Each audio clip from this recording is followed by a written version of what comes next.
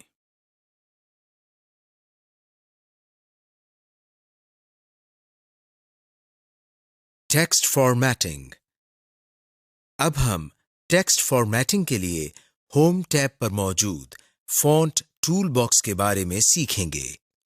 Font سب سے پہلی option جو آپ کو اس ٹول باکس میں نظر آ رہی ہے اسے فونٹ کہتے ہیں۔ یہ ایک ڈراپ ڈاؤن باکس ہے۔ اس چھوٹی ٹرائنگل یا ایرو ہیڈ پر کلک کرنے سے یہ نیچے کی طرف کھل جاتا ہے اور آپ کو بہت سے فونٹ نیمز نظر آتے ہیں۔ یہ وہ تمام فونٹس ہیں جو آپ کے کمپیوٹر سسٹم پر موجود ہیں۔ آپ اپنی مرضی سے اپنی پسند کا فونٹ چن سکتے ہیں تاکہ اپنی پریزنٹیشن کو ایک اچھی اور خوبصورت لک دے سکیں۔ دوسری آپشن جو آپ کو نظر آ رہی ہے وہ فونٹ سائز ہے۔ یہاں بھی آپ کی پہلی آپشن کی طرح ایک ٹرائنگل یا ایرو ہیڈ نظر آ رہی ہے۔ اس کو کلک کرنے پر آپ کو مختلف فونٹ سائزز ڈیجٹس کی صورت میں مل جاتے ہیں جن کو آپ اپنی ضرورت کے مطابق منتخب کر سکتے ہیں۔ انکریز اور decrease font size. Increase size یہ آپشن بھی فونٹ سائز کی طرح کام کرتی ہے۔ اس میں آپ کو دو آئیکن نظر آتے ہیں، ایک بڑا اے اور دوسرا چھوٹا اے۔ بڑے اے پر کلک کرنے سے یہ آپ کے سلیکٹڈ ٹیکسٹ کو 2 درجے یا 4 درجے تک بڑھا دیتا ہے۔ مثلاً اگر آپ کے ٹیکسٹ کا سائز 12 ہے اور آپ بڑے اے پر کلک کرتے ہیں تو اس کا سائز 14 ہو جائے گا، اور اگر آپ مسلسل ایسا کریں تو پاور پوائنٹ اس ٹیکسٹ کا سائز 20 ہونے تک بتدریج 2 کا اضافہ کرتا رہے گا۔ لیکن جب اس کا سائز 20 ہو جائے گا تو اضافہ 4 درجے ہو جائے گا۔ مثال کے طور پر اگر فونٹ سائز 20 ہو تو آپ کے بڑے اے کو کلک کرنے پر اس کا سائز 24 ہو جائے گا۔ یہاں آپ کو اسمال اے یا چھوٹا اے نظر آ رہا ہے۔ اس پر کلک کرنے سے یہ بڑے اے کے مخالف کام کرے گا۔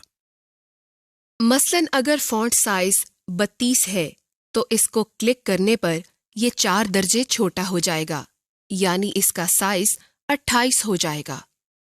اور اگر فونٹ سائز 20 ہے تو چھوٹے اے کو کلک کرنے پر یہ 2 درجے چھوٹا ہو جائے گا، یعنی اس کا سائز 18 ہو جائے گا۔ Clear the formatting. اس آئیکن کی صورت کچھ یوں ہے کہ ایک بڑا اے اور ایک چھوٹا اے اور اس کے ساتھ اریزر یا ربر کا نشان ہے۔ جیسا کہ اس کا نام ہے کلیئر دا فارمیٹنگ، اس سے صاف ظاہر ہے کہ یہ سلیکٹڈ ٹیکسٹ پر اپلائیڈ فارمیٹنگ کو صاف کر دیتا ہے۔ فرض کریں اگر آپ نے سلیکٹڈ ٹیکسٹ کا فونٹ سائز بڑا یا چھوٹا کیا ہے یا اسے انڈر لائن، اٹیلک، بولڈ یا کوئی اور فارمیٹ اپلائی کیا ہے تو اس آئیکن پر کلک کرنے سے یہ تمام فارمیٹنگ ختم ہو جائے گی جیسا کہ آپ نے اسے پہلی مرتبہ لکھا تھا۔ بولڈ، یہ آئیکن انگلش الفابیٹ بی جیسا ہوتا ہے۔ اس پر کلک کرنے سے یہ آپ کے سلیکٹڈ ٹیکسٹ کو بولڈ کرتا ہے۔ بولڈ آپ کے ٹیکسٹ کو نمایاں کرتا ہے۔ یہ آپشن اس لیے استعمال ہوتی ہے کہ جب آپ اپنی پریزنٹیشن میں کسی لفظ یا لائن پر زور دینا چاہتے ہیں یا دیکھنے والوں کو متوجہ کرنے یا الفاظ کو نمایاں کرنے کے لیے آپ اپنی پریزنٹیشن میں بولڈ کا استعمال کر سکتے ہیں۔ اٹیلک، یہ آئیکن انگلش الفابیٹ آئی جیسا ہوتا ہے لیکن یہ ایک طرف جھکا ہوا ہوتا ہے۔ سلیکٹڈ ٹیکسٹ پر اس کے استعمال سے وہ ٹیکسٹ ایک طرف جھک جاتا ہے جس سے وہ دوسرے ٹیکسٹ سے نمایاں دکھائی دیتا ہے۔ Under line, under line icon English alphabet you کی شکل کا ہوتا ہے لیکن اس کے نیچے ایک لائن لگی ہوتی ہے۔ یہ آپشن سلیکٹڈ ٹیکسٹ کے نیچے ایک لائن لگا دیتی ہے جس سے وہ ٹیکسٹ نمایاں ہو جاتا ہے۔ شیڈو، شیڈو کی آپشن آپ کے سلیکٹڈ ٹیکسٹ کو نمایاں کرتی ہے۔ جیسا کہ اس کا نام شیڈو ہے، اس کے استعمال سے آپ کے سلیکٹڈ ٹیکسٹ کے نیچے ایک سایہ بن جاتا ہے جس سے آپ کا ٹیکسٹ دوسرے حصے سے منفرد نظر آتا ہے۔ اس آئیکن کی شکل انگلش الفابیٹ ایس کی مانند ہوتی ہے اور اس کے نیچے اس کا سایہ بھی نظر آتا ہے۔ اسٹرائک تھرو، اسٹرائک تھرو کے آئیکن کی صورت یوں ہوتی ہے جیسا کہ انگلش کے پہلے 3 الفابیٹس یعنی چھوٹے اے بی سی اور ان کے درمیان ایک لائن لگی ہوتی ہے۔ ویسے تو کمپیوٹر کی دنیا میں اسٹرائک تھرو بہت سی چیزوں کے لیے استعمال ہوتا ہے لیکن ہم پاور پوائنٹ میں ٹیکسٹ فارمیٹنگ سیکھ رہے ہیں، اس لیے ہم ٹیکسٹ کے حوالے سے بات کریں گے۔ بولڈ، اٹیلک، انڈر لائن کی طرح اسٹرائک تھرو بھی ٹیکسٹ کو نمایاں کرنے کے لیے استعمال ہوتا ہے۔ کریکٹر سپیسنگ، کریکٹر سپیسنگ کے آئیکن کی صورت انگلش کے الفابیٹ اے وی کی طرح کی ہوتی ہے لیکن اس کے نیچے ڈبل ہیڈ ایرو ہوتا ہے۔ جب ہم کمپیوٹر میں کسی بھی ایپلیکیشن سافٹ ویئر میں کوئی ٹیکسٹ لکھتے ہیں، ہر ایک application soft where alphabet characters کے درمیان ایک ڈیفالٹ سپیس رکھتا ہے۔ لیکن آپ اس سپیس کو کم یا زیادہ کر سکتے ہیں۔ اس آئیکن کے ساتھ بھی ایک ٹرائنگل ہوتی ہے جس پر کلک کرنے سے ایک ڈراپ ڈاؤن مینیو کھل جاتا ہے جس میں آپ کے پاس یہ آپشنز ہوتی ہیں۔ جیسا کہ very tight, tight, normal, loose, very loose, more spacing, آپ ان میں سے کوئی بھی آپشن حسب ضرورت استعمال کر سکتے ہیں۔ کیس، اس آپشن کے آئیکن کی صورت بھی بڑے اے اور چھوٹے اے کی طرح ہوتی ہے۔ اس کے ذریعے آپ اپنے لکھے اور سلیکٹڈ ٹیکسٹ کا کیس تبدیل کر سکتے ہیں۔ کیس سے مطلب یہ ہے کہ اگر آپ نے انگلش میں کچھ لکھا ہے اور وہ چھوٹے کریکٹرز میں ہے تو بجائے اس کے کہ آپ کیپس لاک آن کر کے اسے دوبارہ لکھیں، آپ اس آپشن کے ساتھ اس کو بڑے کریکٹرز میں تبدیل کر سکتے ہیں۔ اس آئیکن کے ساتھ بھی ایک ٹرائی اینگل ہوتی ہے جس پر کلک کرنے سے آپ کو مختلف آپشن مہیا کی گئی ہیں جن کو آپ اپنی ضرورت کے مطابق استعمال کر سکتے ہیں۔ فونٹ کلر، فونٹ کلر کے آئیکن کی صورت انگلش کے پہلے الفابیٹ اے کی طرح ہوتی ہے اور اس کے نیچے ایک کلر بار ہوتی ہے۔ اس کے ساتھ بھی ٹرائنگل ہوتی ہے جس پر کلک کرنے سے ایک کلر پیلٹ ظاہر ہوتی ہے۔ اس میں مختلف رنگ ہوتے ہیں جن کو آپ اپنی مرضی سے اپنی ضرورت کے مطابق استعمال کر سکتے ہیں۔ اس کے علاوہ فونٹ ٹول باکس میں آپ کو نیچے کی طرف ایک ترچھا ایرو نظر آ رہا ہے جس کو کلک کرنے پر آپ کو ایک ڈائلاگ باکس نظر آتا ہے۔ اس میں تقریباً وہ تمام آپشنز ہوتی ہیں جو ہم نے ابھی سیکھی ہیں، صرف 2-3 آپشنز کا اضافہ ہے جنہیں ہم ابھی سیکھیں گے۔ انڈر لائن ٹائپ، اس آپشن میں آپ کو انڈر لائن کے مختلف ڈیزائنز نظر آ رہے ہیں جن کو آپ اپنی ضرورت کے مطابق استعمال کر سکتے ہیں۔ انڈر لائن کلر، اس آپشن میں آپ انڈر لائن کے مختلف رنگوں کا انتخاب کر سکتے ہیں۔ سپرسکرپٹ اینڈ سبسکرپٹ، اگر آپ نے ریاضی کے سوالات یا ایکویشن لکھنی ہو اور اس میں کسی کی پاور یا بیس ویلیو لکھنی ہو تو آپ سپرسکرپٹ اور سبسکرپٹ استعمال کر سکتے ہیں۔ Use spell check for presentation text, اب ہم آپ کو بتاتے ہیں کہ سلائیڈ میں اسپیل چیک پروگرام کو کس طرح استعمال کیا جاتا ہے اور جہاں ضرورت ہو وہاں چینجز کس طرح کی جاتی ہیں۔ مثلاً ہم سلائیڈ میں کوئی لائن لکھتے ہیں جیسے ورچوئل یونیورسٹی آف پاکستان۔ اس لائن میں یونیورسٹی کے سپیلنگز غلط ہیں اور اس کے نیچے ایک سرخ لائن بھی آ گئی ہے۔ ہم آپ کو بتاتے ہیں کہ کس طرح اسپیل چیک پروگرام کو یوز کر کے یہ اسپیلنگ صحیح کر سکتے ہیں۔ اس کے لیے ہم ریویو ٹیب میں سے اسپیلنگ کی کمانڈ پر کلک کرتے ہیں یا کی بورڈ پر موجود F7 کی پریس کرتے ہیں۔ یہ دیکھیے، اسپیلنگ کی کمانڈ پر کلک کرنے سے ہمارے سامنے ایک باکس اوپن ہو گیا ہے جس میں سب سے اوپر ناٹ ان ڈکشنری کے نام سے ایک آپشن نظر آ رہی ہے اور اس کے آگے ایک باکس ہے جس میں ہمیں وہ اسپیلنگ نظر آ رہے ہیں جو کہ غلط ہیں، اور اس سے نیچے ہمیں چینج ٹو کے نام سے ایک آپشن نظر آ رہی ہے جس کے آگے باکس میں صحیح اسپیلنگز دیے گئے ہیں، اور اس کے نیچے ہمیں سجیشنز کے نام سے ایک آپشن نظر آ رہی ہے جس میں ہمیں صحیح اسپیلنگز کے بارے میں سجیشن دی جا رہی ہے۔ اب ہم اگر یہ اسپیلنگ ٹھیک کرنا چاہیں تو اس کے لیے ہمیں چینج کے نام سے ایک بٹن نظر آ رہا ہے، ہم اس پر کلک کرتے ہیں۔ چینج کے بٹن پر کلک کرتے ہی یونیورسٹی کے اسپیلنگ ٹھیک ہو جاتے ہیں اور اس کے نیچے سے سرخ لائن بھی ختم ہو جاتی ہے۔ اس طرح ہم اسپیل چیک پروگرام کو یوز کر کے اپنی ضرورت کے مطابق اسپیلنگز ٹھیک کر سکتے ہیں۔